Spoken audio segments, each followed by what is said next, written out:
I don't know how to explain my life. Today,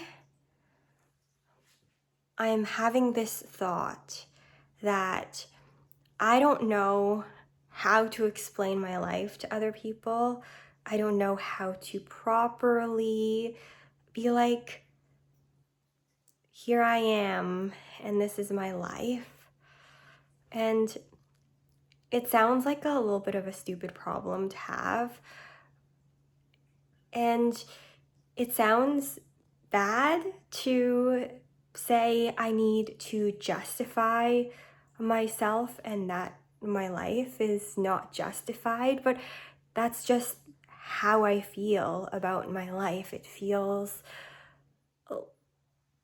so unique, and that's supposed to be a good thing, but somehow it's turned into a bad thing. Of course, we all have insecurities, but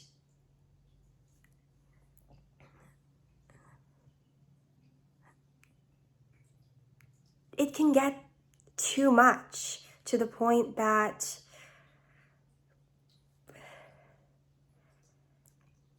everything feels like something to be insecure about.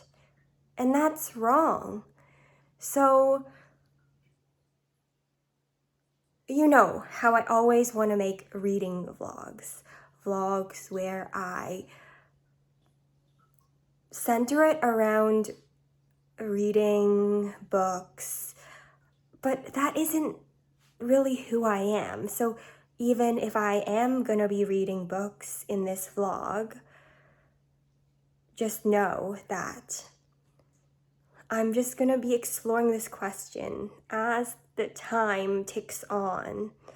How to explain my life to people and accept that it is an imperfect life and be okay with it. Like, no matter what goes on in life, as long as we're alive, we're still walking on this earth, there's something to be grateful for. There's something to praise God for. And I have a lot of areas where I don't trust myself, but I do know that God is good and He has a purpose for me on this earth. And so, even if I, some moments, don't believe in it, I will have faith that I have a purpose on this earth. Here is a rapid fire of some recent reads that I read each of them in pretty much a day or a few days. These I got through really quick because I had a goal of finishing some books really quick. Because if I read books too slow, then I will forget what I read and my memory will feel really disjointed. And I think maybe it's just that I need to think more in between chapters that I read, so that even if I leave a gap between that, like when I'm reading this section and then I'm reading the next, I will still see the big picture in my mind and visualize it often. So here are some books. Without further ado, this is Mystery at Cranberry Farm by Lin-Manuel. This is a book that I got from my elementary school library. They had a book sale years and years ago, and they were selling all their old books. And this happened to be a really nice one to pick up because it is set in British Columbia. Where is it? Exactly, it is in Okanagan Valley,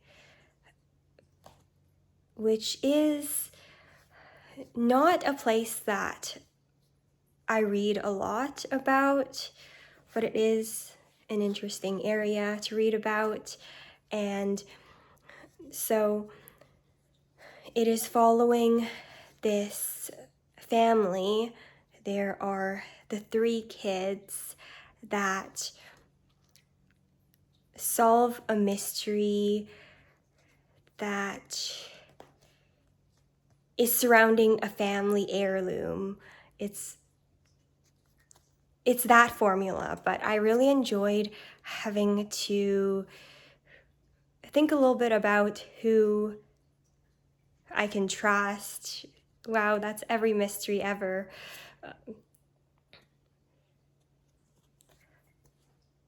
First book that is on this list.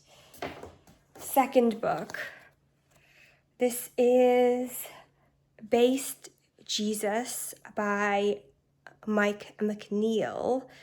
And this is a really cool book with a lot of illustrations of Jesus and a lot of poems. So it sort of is mixed media, not really. It's just different formatting and really short chapters. This book and the next book that I have, I Quit Everything by Frida Love Smith, really short chapters as well, is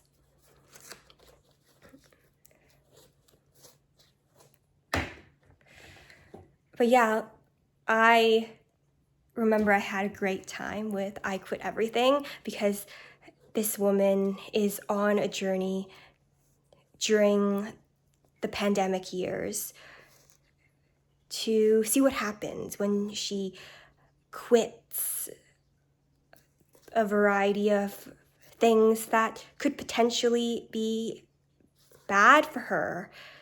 Like, what does the content say? Well, some easy ones here that are in this book that you might think might be having a harmful effect on your life, but they're pleasurable, are things such as coffee and sugar and social media. So at the end, this book doesn't lead to this epiphany where she has all the answers and her life is suddenly better because she's quit all these substances or things. But it's a good exploration of how media has influenced her to covet these substances, these things. And I think this is the strength of this book, is covering how media has led us to be consuming all these things that have questionable purpose in our lives.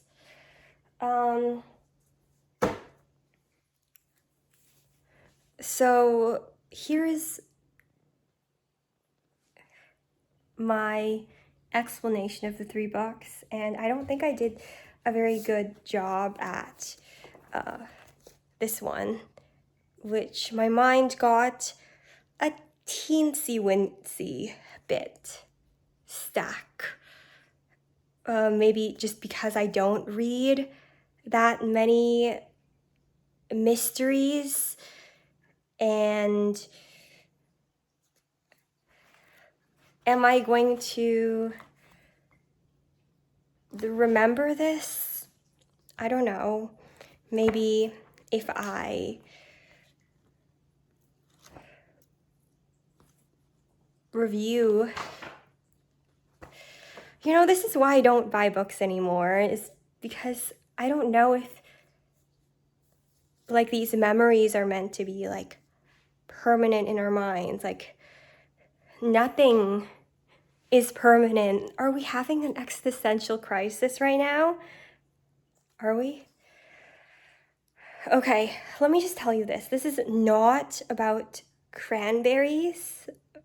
It's the last name of the character. And okay, yeah. So now it comes back to me. It's having a lot to do with plants, but not cranberries.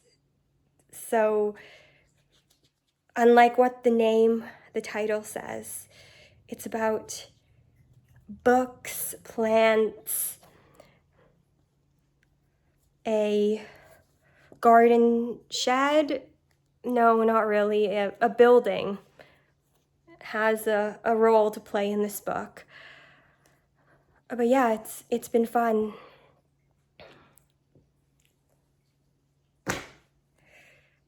Yay, we have a video. We have. And now my arm is tired. Remember all those vlogs ago when I said that my arm being tired would prevent me from recording so long? Like, have I been strengthening my arms so that I can ramble more? I would like to ask you that question. Am I working out so that I can hold my camera? The arm exercises.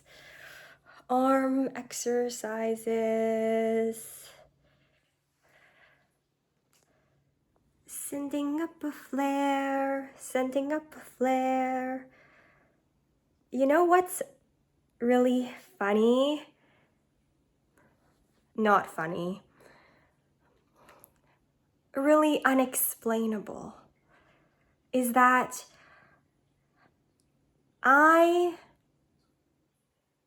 say I want to ask for help on finding what I want to do with the rest of my life, but it just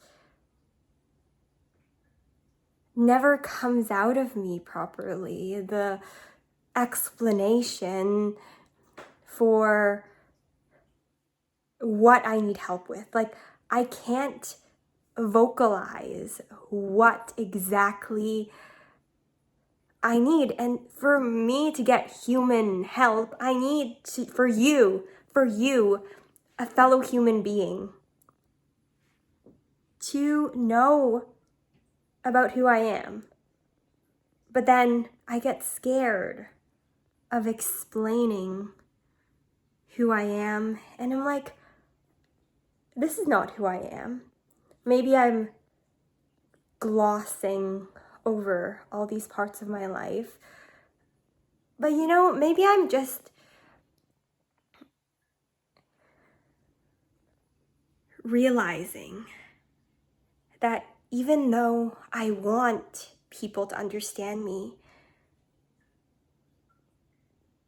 there will be no one who will understand all that I've been through. And also, there will be no one who understands what you, a fellow human being, have gone through. So a part of me is really realistic in saying, like, what's the point? Like, obviously there are times when you really need to be like, I need help with such and such. And maybe if I do really need help with something, human help, then I will ask with the simplified version. I will not spill my guts. I will not explain everything because I don't need to explain everything. And perhaps those inner groanings are the cry of help, like, God, I need help. Like that, the help, kind of help that only comes from God is like the unexplainable, the the things that cannot be boiled down, you'll never be able to explain. And maybe I seek human help for things that are soul issues, and humans can help you find a job, can help you with all the things, can help you do your taxes. But nobody can really help you find your purpose. And I am saying I need a miracle. I need a miracle in my purpose, in my search for purpose. And perhaps I'm asking in the wrong places, sending up a flare in the wrong places. Hey, reminder that it is okay to hold on to any gratitude that you have. And right now I'm grateful that I've kept up my habit of working out for, how long has it been? It's been 2.5 weeks or almost 3 weeks of doing the program designed by Grow with Jo. She has a 30-day program, and I really like doing 30-day programs, so I'm like 3 weeks into that workout program that's focused on strength building. So I'm really happy that I've stuck to it this far. The days are long, the days are short. Well. It's a fact that I cannot will miracles to happen, but perhaps I can help facilitate the miracle of changing how I see myself. And today I'm happy to report that I have a new goal on my mind, and that goal is to feel more joyful about creativity, to associate creativity with joy. And I know it's not all about feeling joy. This isn't worded perfectly, but that's okay. See you later. These days, I really seem to admire people who do seemingly pointless things, like things that I get are pointless to a lot of people, but their way of seeing that thing that they're doing as meaningful is so special. And it inspires me because perhaps I don't want to be doing the exact same thing as that person, but I want to feel like I have something to do that I know fulfills a purpose, even if nobody gets it. And right now, an example where there's this thing that I do where I feel like I'm on another level compared to other people. Like, not on another level as in better than. I'm saying on another level, saying like on another way of measuring things as meaningful or not. Like the state of being like, I don't care whether you might think that this activity I'm doing, this thing I'm working on is meaningful or not, because I have a deep sense of purpose. For me, it has been really painful to not think of myself as somebody who creates things, and I know that many negative thoughts have been very suffocating to experience.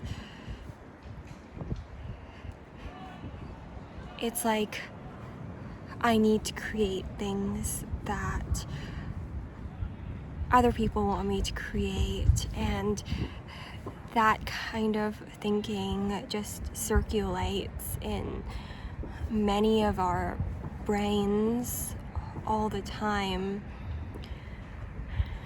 and it's so sad. And it's because our minds are a little bubble. If we don't think that God sees us, then nobody really truly understands us, and then it's so easy to think that you're not any good at all, that you don't have the potential, and the constant ups and downs are dizzying, but hopefully creating something will bring back joy when we need it, and hopefully the right things that other people have created will also reach you. These few days, I'm so glad I have the confidence to rewatch the videos I've recorded from the past few days, because you see, my memories are so inaccurate. My mind replays like the worst moment over and over again, and not even that. It's just the negative thoughts that I have in the space in between my words. And I'm like watching it back, and I don't even remember what those negative thoughts were. Oh, yeah, I do remember, of course, but they seem quieter, because now I know that people, when they watch the video back, other people, not me, they won't hear my negative thoughts. They'll just hear a pause, and if I want to, I could even edit out that pause. I heard that hearing about other people's silly little mistakes can help you feel a little bit better about your own. So right now, I'm walking without my bike back to the poke shop, because I made it like a quarter of the way home, or I don't know. It feels like a significant distance, and I realized I can't bike the rest of the way home with this poke bowl. Like, I really wanted to go home, but you gotta make a sacrifice. And so we're almost back at the poke shop, and I'm gonna eat my poke. I think I'm in so much of a rush sometimes, and that's really silly, because I'm not. Like, I don't need to go home right now. Like, there's no mysterious, nebulous thing I need to do when I get home. If I get a poke, I can just sit there. Like, I don't need to be in a rush. Like, part of my brain is telling me, like, I don't like to be outside, but you know what? I love to be outside, and I don't get homesick when I'm on vacation. But why am I like this in my own city? Like, maybe, I don't know, do I not trust myself to get home when it's time? Like, it's not time to go home yet. Just chill. It's possible to chill while you're out. Like, you're out anyway. You're getting food outside. So Sometimes I'm so frustrating, but I guess I feel a little bit better now. Okie dokes, I finished eating and I'm going to make my way relaxedly back to my bike. It's actually a really nice evening, so I'm really glad for that, and I hope that you've had a great day as well. Huge simplification of what a day is supposed to be, but yeah, that's basically it. I'm just gonna enjoy my walk back to where I parked my bike. It's actually not that long, but my impatience just hates me. Oh, and one thing I forgot to mention is that my insides feel so detoxed now because of the wasabi. I forced myself to eat it even though it's really painful. Wasabi is just really, really cathartic to eat and to feel the burn all the way inside your chest, the way it digs itself in. It's great. Okay, what else was I gonna say? I want to record myself more just because I think it's helping me feel more present, not less. Like, I know the way the internet makes you feel less present, like a lot of people think that, and I actually think that as well. The internet does keep us worrying about the future or the past. It can make those things worse, but I think this is the thing that I'm talking about is like creation, because the internet is so much consuming for a lot of people, and I've been consuming a lot on the internet as well, and that's what makes it so taking you out of the present. That's how it takes you out of the present, is like, oh, look what they can do, look what they did. But it's about feeling like you are creating, putting out there in equal measure to consuming. And I'm still figuring that out, to be quite honest. It's only day 2 of this kind of phase of vlogging, because I know I've vlogged for brief periods of time in the past.